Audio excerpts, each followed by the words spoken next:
Boa noite, você vai ver hoje no Tarek Notícias. França confirma imposto digital para gigantes de tecnologia. A ANAC aprova retorno do Boeing 737-8 MAX no Brasil.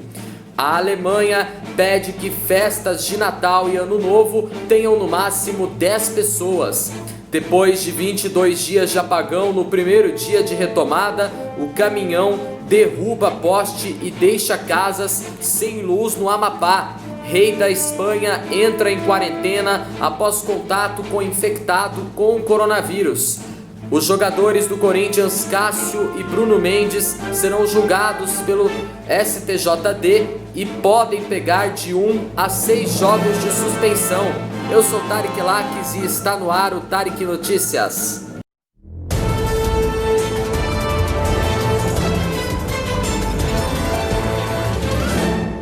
A França vai aplicar hoje um imposto sobre as grandes empresas do setor digital em 2020, confirmou o seu Ministério da Economia, apesar das ameaças dos Estados Unidos de sobretaxar produtos franceses no valor de 1 bilhão e 3 dólares. Segundo o jornal britânico Financial Times, o Facebook e a Amazon estão entre as empresas que receberam uma notificação nos últimos dias. Com esta decisão, a França se expõe às sanções dos Estados Unidos em meio à transição entre o presidente eleito dos Estados Unidos, Joe Biden, e o presidente em final de mandato, Donald Trump.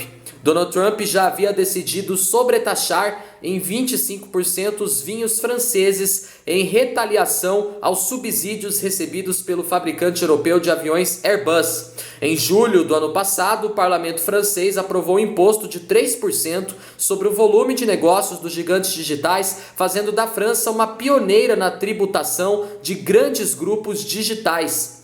Washington, que considera esse imposto discriminatório contra as empresas americanas, ameaçou a França com a aplicação de taxas alfandegárias de 100% sobre certos produtos franceses, como queijo ou produtos de beleza. Em janeiro desse ano, porém, os dois aliados acertaram uma trégua para dar as negociações lideradas pela Organização para a Cooperação de Desenvolvimento Econômico, uma chance de criar um imposto global sobre as multinacionais. Paris, então, congelou seus impostos e Washington se absteve de impor sanções. Essas negociações fracassaram em outubro, anulando a trégua.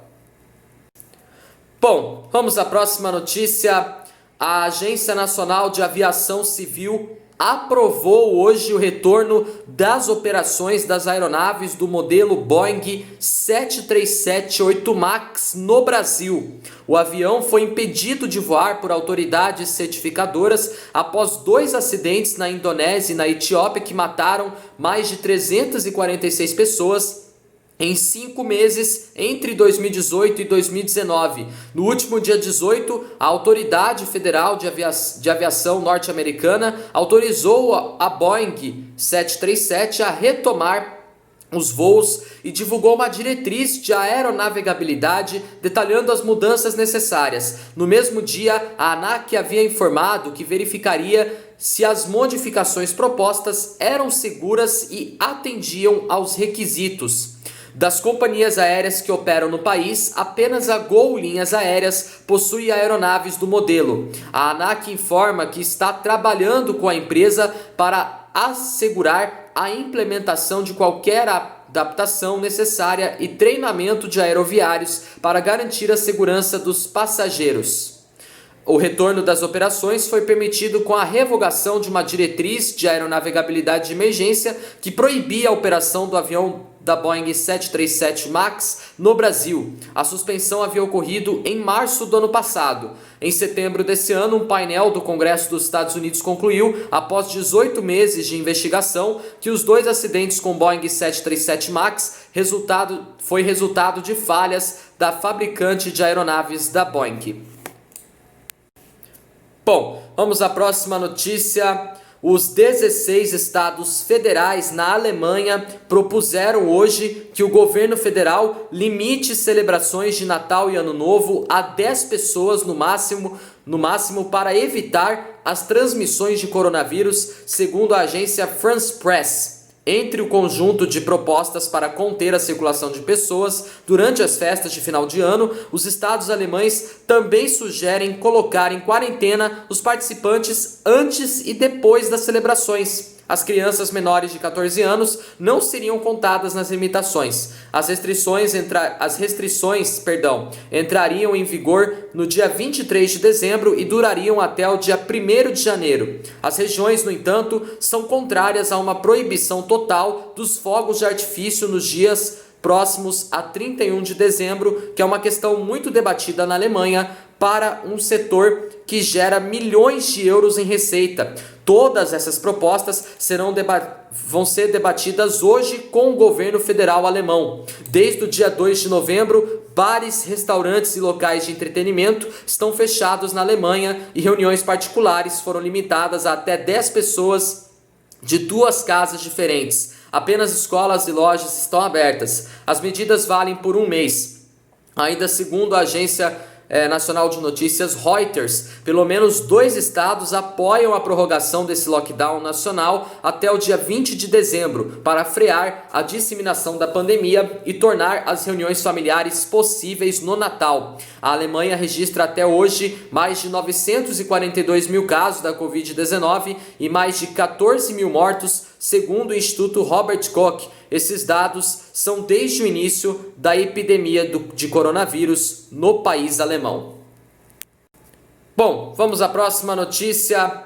Após 22 dias de apagão e rodízio no fornecimento de energia, a retomada da eletricidade foi 100% anunciada no Amapá, mas mesmo assim, algumas regiões do estado ainda demoraram para usufruir do serviço, como moradores de bairros da zona oeste de Macapá, que passaram pelo menos 7 horas sem luz entre a tarde e a noite de hoje. O motivo, segundo a Companhia de Eletricidade do Amapá, foram os rompimentos de cabos em função de um caminhão que derrubou um poste na rodovia Duca Serra, que liga a capital Macapá ao município de Santana, na região metropolitana.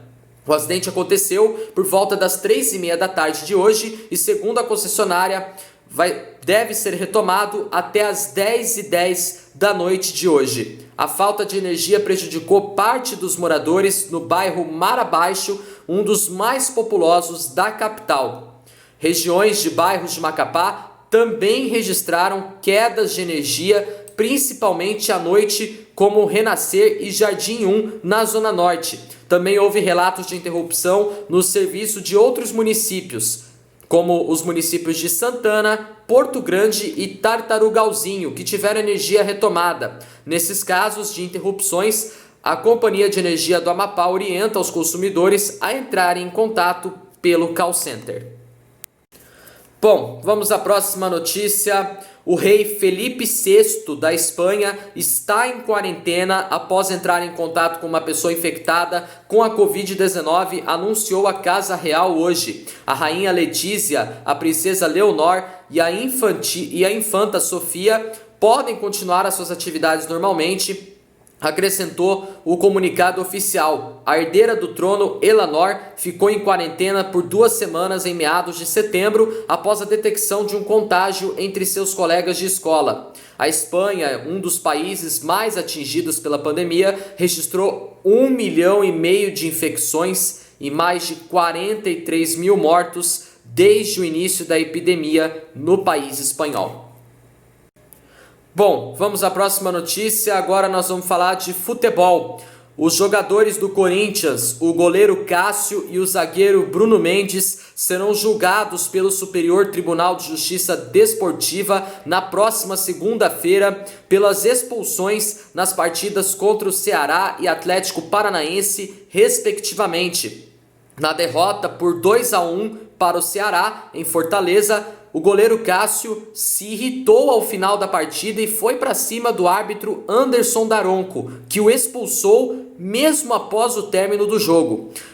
O goleiro Cássio vai ser julgado no artigo 243 do Código Brasileiro de Justiça Desportiva por ofender alguém em sua honra por fato relacionado diretamente ao desporto. A pena é de 1 a 6 partidas. Já o zagueiro Bruno Mendes vai ser julgado pelo cartão vermelho recebido na vitória do Timão sobre o Atlético Paranaense quando foi expulso por agredir Renato Kaiser com a bola fora de jogo. O zagueiro Bruno Mendes será julgado no artigo 254 do Código Brasileiro de Justiça Desportiva por praticar jogada violenta. A pena também pode variar de 1 a 6 jogos de suspensão.